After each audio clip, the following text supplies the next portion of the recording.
পেহেলগাঁও হামলার পর 7 তারিখে 7ই মে ভারত আক্রমণ করলো পাকিস্তানে, সেখানে জঙ্গি ঘাঁটি উড়িয়ে দিল। তারপরে যুদ্ধ চললো 3 দিন ধরে। 10 তারিখে গিয়ে ভারত ঘোষণা করলো যে পাকিস্তানের সঙ্গে সিজফায়ার করা হলো। সিজফায়ার হওয়ার পর ভারত পাকিস্তানের মধ্যে যে টেনশন সেটা খতম হলো, কিন্তু আর একটা টেনশন নতুন করে ভারতবর্ষে উদয় হলো। সেটা হলো যে কারণে ইন্দিরা গান্ধীকে আয়রন লেডি হিসেবে বলা বা দেখা হয়, যেহেতু 1971 সালে পাকিস্তানের সঙ্গে যুদ্ধে পাকিস্তানকে হারানো হয়, আত্মসমর্পণ করে পাকিস্তান, তারপরে বাংলাদেশের গঠন, সেই কারণেই ইন্দিরা গান্ধীকে আয়রন লেডি বলা হয়। কিন্তু নরেন্দ্র মোদী কি ইন্দিরা গান্ধীর মতো সেই সাহস দেখাতে পারলেন নাকি পারলেন না? আপাত দৃষ্টিতে এটা মনে হতেই পারে যে নরেন্দ্র মোদী কিন্তু সেই সাহস দেখাতে পারলেন না। কিন্তু ইন্দিরা গান্ধীকে 1971-এর জন্য যদি আয়রন লেডি আখ্যা দেওয়া হয়, তাহলে ঠিক তার পরের 7 মাস অর্থাৎ 1972-এর জানুয়ারি থেকে জুলাই মাসে যে 3টে ঘটনা ঘটলো, সেইটাকে যদি দেখা যায় তাহলে কিন্তু ইন্দিরা গান্ধীর যে আয়রন লেডির তকমা সেটা খারিজ হয়ে যায়। 1974 সালের মে মাসে পোখরানে ভারত প্রথম নিউক্লিয়ার টেস্ট করে। কোড নেম হয় স্মাইলিং বুদ্ধ। প্রধানমন্ত্রী তখন ইন্দিরা গান্ধী। এরপরে 1998 সালে দ্বিতীয়বার জায়গাটা একই থাকে, অর্থাৎ পোখরানে, সেখানে আবার পরমাণু পরীক্ষা করা হয়, কিন্তু এইবারে প্রাইম মিনিস্টার অটল বিহারী বাজপেয়ীজি। এবারে ব্যাপার হলো, এই 1998 সালে যে ভারত পরমাণু পরীক্ষাটা করলো, তারপরেই অটল বিহারী বাজপেয়ী ঘোষণা করলেন যে ভারত এখন থেকে নিউক্লিয়ার পাওয়ার কান্ট্রি। 25 বছর আগে তাহলে ইন্দিরা গান্ধী যে পরমাণু পরীক্ষা করলেন, অথচ তখন ভারতবর্ষকে কেন ঘোষণা করা হলো না যে ভারত নিউক্লিয়ার কান্ট্রি? এবারে এইখান থেকে দুটো প্রশ্ন তৈরি হয়। এক, তাহলে কি ইন্দিরা গান্ধীর সময় যে পরমাণু পরীক্ষা ভারত করেছিল সেটা সফল হয়নি? নাকি 2 নম্বরও সেটা হলো যে ইন্টারন্যাশনাল যে চাপ ইন্দিরা গান্ধীর ওপর তৈরি হয়েছিল 1971-এ যুদ্ধের পর, সেই চাপের কাছেই কি ইন্দিরা গান্ধী মাথা নত করলেন? এবারে এই দুটো বিষয়কেই দেখতে গেলে আমাদেরকে ঠিক 2 বছর আগের কিছু ঘটনাকে দেখে নিতে হবে। 1971-এর ডিসেম্বরের 3 তারিখ থেকে 16 তারিখ অবধি ভারত পাকিস্তানের মধ্যে যুদ্ধ হলো। 17 তারিখে এসে পাকিস্তান যুদ্ধ হারার পর স্যারেন্ডার করলো, যে কারণে বাংলাদেশের জন্ম হলো। এবারে এই ঘটনার জন্যই কিন্তু ইন্দিরা গান্ধীকে আয়রন লেডি বলা হয়। তার কারণ সেই সময় আন্তর্জাতিক যে চাপ, বিশেষ করে আমেরিকার যে চাপ, তার কাছে মাথা নত না করে তিনি কিন্তু এই যুদ্ধে নেমেছিলেন এবং ভারত জেতে, তার ফলেই বাংলাদেশের জন্ম।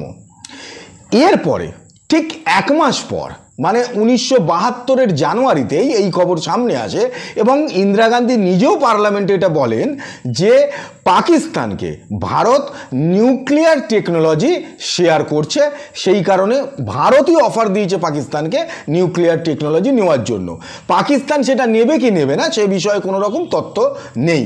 এবং এই সংক্রান্ত একটা চিঠিও আছে, যেটা ইন্দিরা গান্ধীর নিজের হাতের লেখা।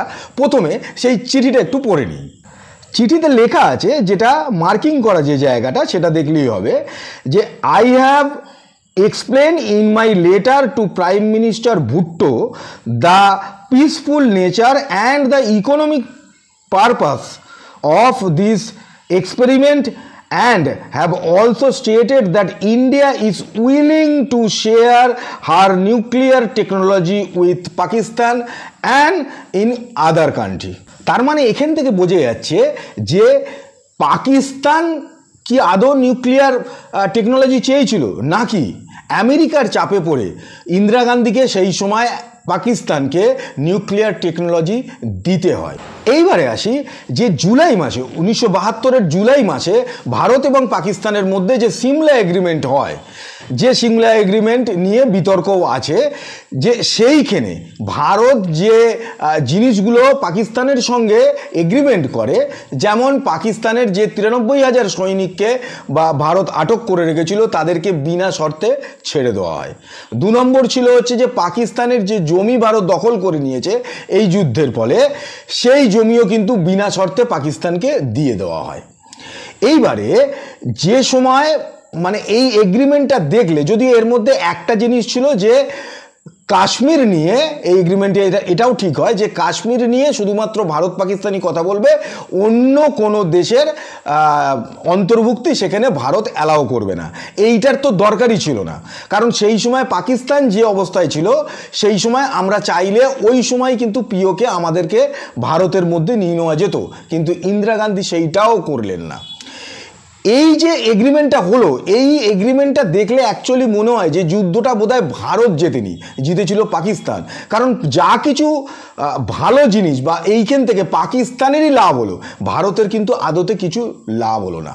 এরপরে 3 নম্বর হলো যে বাংলাদেশ গঠন হওয়ার পর মুজিবুর রহমানও কিন্তু রাজি ছিলেন যে ভারত চাইলে যে চিকেন নেক নিয়ে আজকে বাংলাদেশ বারেবারেই কথা বলছে, সেই চিকেন নেক মানে শিলিগুড়ি যে করিডর, সেটাকে চওড়া করে কিন্তু ভারত সেই সময় ইচ্ছে করলেই নিতে পারতো। ওইখানটা সরু বলেই তো গন্ডগোল আসল। সেইটাও কিন্তু ইন্দিরা গান্ধী চেষ্টাই করলেন না, যেখানে মুজিবুর রহমানও কিন্তু রাজি ছিলেন। তার মানে এই যে পরপর 3টে ঘটনা ঘটলো এই 7 মাসের মধ্যে, এখান থেকে এটা মনে হয় যে যুদ্ধে জেতা সেই সময় অবধি কিন্তু ইন্দিরা গান্ধী সত্যিই আয়রন লেডি ছিলেন এবং সেইটা যে করেছিলেন সেটা সিগনিফিকেন্ট ছিল ভারতের জন্য। কিন্তু তার পরের 7 মাসে ইন্দিরা গান্ধী যে ভুলগুলো করলেন তার ফল কিন্তু আজও ভারতকে ভোগ করতে হচ্ছে। যেমন পাকিস্তানকে নিউক্লিয়ার টেকনোলজি দিয়ে দেওয়া, চিকেন নেককে না বাড়িয়ে নেওয়া, এইগুলো কিন্তু আজকে আমরা ভোগ করছি। এইখান থেকে আরও 2টো জিনিসও উঠে আছে যে আমেরিকার যে চাপ ইন্দিরা গান্ধীর ওপর প্রচণ্ডভাবে ছিল, সেটা বোঝা যায় যখন আমাদের স্বনামধন্য সায়েন্টিস্ট হোমি জাহাঙ্গীর ভাবা সহ 11 জন সায়েন্টিস্টের রহস্যজনকভাবে মৃত্যু হয়। যারা এই পরমাণু যে কাজ তার সঙ্গে, পরমাণু গবেষণার সঙ্গে যুক্ত ছিলেন, এরকম 11 জনের রহস্য মৃত্যু হয়। এবং 2 দেশে যে এফেক্টটা আসে সেখান থেকেও কিন্তু একটা ধারণা পাওয়া যায়। যেমন 1971 থেকে 1973 অবধি জুলফিকার আলী ভুট্টো পাকিস্তানের প্রেসিডেন্ট ছিলেন। 1974 গিয়ে তিনি পাকিস্তানের প্রাইম মিনিস্টার হন। এরকম কিন্তু সারা পৃথিবীতে কোথাও উদাহরণ দেখা যাবে না যে যেখানে একটা দেশের রাজনীতিবিদ তিনি যুদ্ধে হারার পর সেখানে তিনি প্রাইম মিনিস্টার হয়ে গেলেন এবং 1977 অবধি তিনি প্রাইম মিনিস্টার ছিলেন। উল্টো দিকে ভারতে ইন্দিরা গান্ধী 1977 কিন্তু তিনি হেরে গেলেন। তার মানে ভারতের মানুষ শুধু নয়, সেই সময় তো কংগ্রেসেরই দাবদাবা ছিল। কংগ্রেস পার্টির মধ্যেও অনেকে কিন্তু বা সরকারের মধ্যেও অনেকে ইন্দিরা গান্ধীর এই সিদ্ধান্ত কোনোভাবেই মেনে নিতে পারেননি।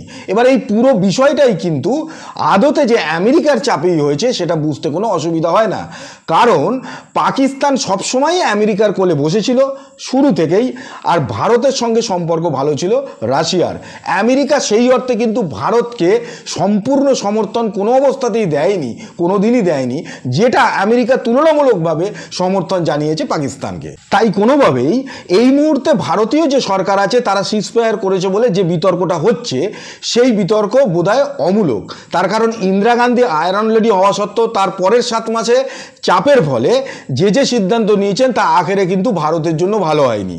উল্টো দিকে এই মুহূর্তে যে সরকার সিদ্ধান্ত নিয়েছে যে পাকিস্তানের সঙ্গে সিজফায়ার করা হবে এবং পাকিস্তান যদি আবার জঙ্গি কোনো কার্যকলাপ করে তাহলে তার এগেনস্টে অ্যাকশনও ভারত নেবে, তুলনামূলকভাবে এই ডিসিশনটা ভালো বলেই মনে হয়। তার কারণ না হলে এই সময় যুদ্ধ চালিয়ে যদি পাকিস্তানকে হারিয়েও দিতাম আমরা, তারপরে হয়তো আন্তর্জাতিক চাপের মুখে পড়ে বা আমেরিকার চাপের মুখে পড়ে সরকার এমন কিছু সিদ্ধান্ত নিত যা আগামী 50 বছর বা 100 বছর ধরে হয়তো আমাদেরকে টানতে হতো বা ভুগতে হতো। তার তুলনায় বোধহয় এই সিজফায়ার ভালো হয়েছে বলেই আমার অন্তত মনে হচ্ছে।